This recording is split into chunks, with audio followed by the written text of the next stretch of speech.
I'm Radar Hurst. I'm the guitar amp tech here. I'm working on a modeling amplifier, a VOX, a intermittent problem. It's got a loose connection in it, and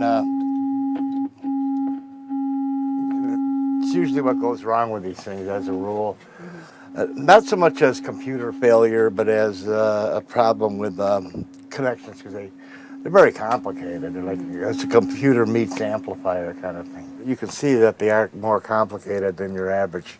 You got a computer board here, you got plenty of surface mount parts, and you have all these interconnect cables which can go bad. It's a connector, like, if you notice it, like right here, see, it's cutting out, yeah. And what I'll have to do, when I found the problems, I'm just gonna have to take this main board here out tomorrow and resolder everything and tack everything down with silicone glue, and it should be good to go. But usually what happens with these is, as a rule, they usually don't blow up or anything. It's just they get moved around a lot, and they will, connections come loose, like what happened with this one. So, well, I've worked on everything, like from this, I've worked on 1938 Gibson guitar amps, like some of the first amps made when they started building guitar amps. The other thing I see wrong, a lot of companies will do, they just don't put heavy enough jacks and switches.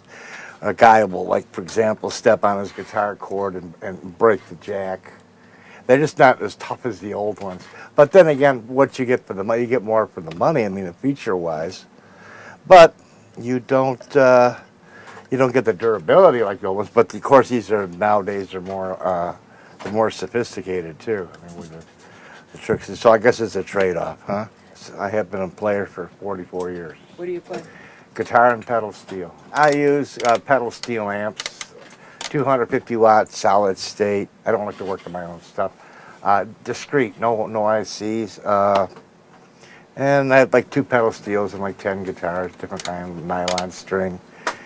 I'm more of a jazzer. I play clean. I don't play gritty or, old school stuff, I guess. I've seen people buy things on eBay that they must have found at a garage sale that had been sitting in a wet basement for 20 years.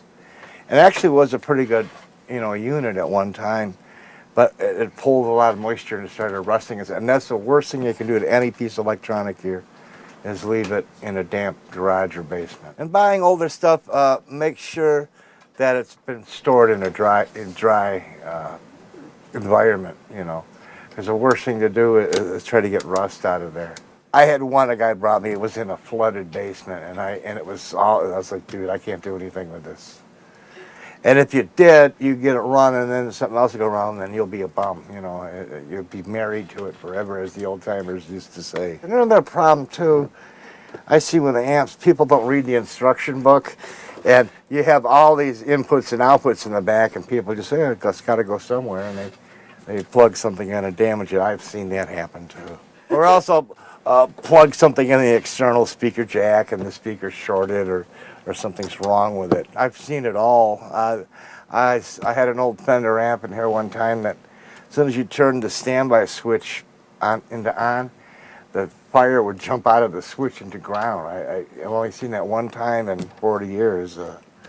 That was an unusual thing. You don't see that very often. Plain. And today I was putting in a new tube, and I never had this happen. I was pushing down the tube and the top blew out of it. A brand new tube. Pushing down and it blew up under my finger with very little pressure. So. They just don't make tubes the way they used to. No, it's a funny thing. The tubes aren't as good as they used to be, but the capacitors are better than ever. So that's because, what do you do?